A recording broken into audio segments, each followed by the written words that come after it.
and state police and local police across the Commonwealth of Massachusetts responded with professionalism and bravery over 5 long days. And tonight, because of their determined efforts, we've closed an important chapter in this tragedy. I've been briefed earlier this evening by FBI Director Mueller.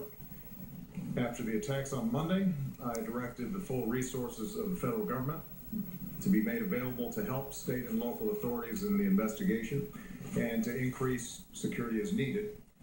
And over the past week, close coordination among federal, state, and local officials, sharing information, moving swiftly to track down leads, has been critical to this effort. They all worked as they should, as a team, and we are extremely grateful for that. We owe a tremendous debt of gratitude to all our outstanding law enforcement professionals. These men and women get up every day, they put on that uniform, they risk their lives to keep us safe, and as this week showed, they don't always know what to expect. So our thoughts are with those who were wounded in pursuit of the suspects, and we pray for their full recovery. We also send our prayers to the Collier family, who grieved the loss of their son and brother Sean. He was born to be a police officer, said his chief at MIT. He was just 26 years old. And as his family has said, he died bravely in the line of duty, doing what he committed his life to doing, serving and protecting others. So we're grateful to him. Obviously, tonight there are still many unanswered questions. Among them, why did young men who grew up and studied here as part of our communities and our country resort to such violence? How did they plan and carry out these attacks? And did they receive any help? The families of those killed so senselessly deserve answers. The wounded, some of whom now have to learn how to stand and walk and live again, deserve answers.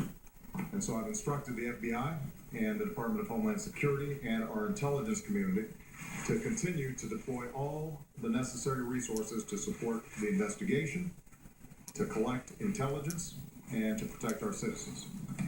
We will determine what happened. We will investigate any associations that these terrorists may have had, and we'll continue to do whatever we have to do to keep our people safe. One thing we do know is that whatever hateful agenda drove these men to such heinous acts cannot prevail. Whatever they thought they could ultimately achieve, they've already failed. They failed because the people of Boston refused to be intimidated. They failed because as Americans, we refuse to be terrorized. They failed because we will not waver from the character and the compassion and the values that define us as a country, nor will we break the bonds that hold us together as Americans. That American spirit includes staying true to the unity and diversity that makes us strong, like no other nation in the world. In this age of instant reporting, tweets, and blogs, there's a temptation to latch onto any bit of information, sometimes to jump to conclusions. But when a tragedy like this happens, with public safety at risk and the stakes so high, it's important that we do this right. That's why we have investigations. That's why we relentlessly gather the facts. That's why we have courts. And that's why we take care not to rush to judgment. Not about the motivations of these individuals, certainly not about entire groups of people. After all, one of the things that makes America the greatest nation on earth, but also one of the things that makes Boston such a great city, is that we welcome people from all around the world. People of every faith, every ethnicity, from every corner of the globe. So as we continue to learn more about why and how this tragedy happened, let's make sure that we sustain that spirit. Tonight we think of all the wounded still struggling to recover. Certainly we think of Crystal Campbell. We think of Ling Soo Lu. We think of little Martin Richard.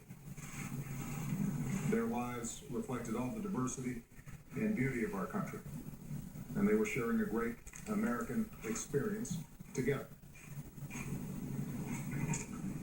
Finally, let me say that even as so much attention has been focused on the tragic events in Boston, understandably, we've also seen a tight-knit community in Texas devastated by a terrible explosion.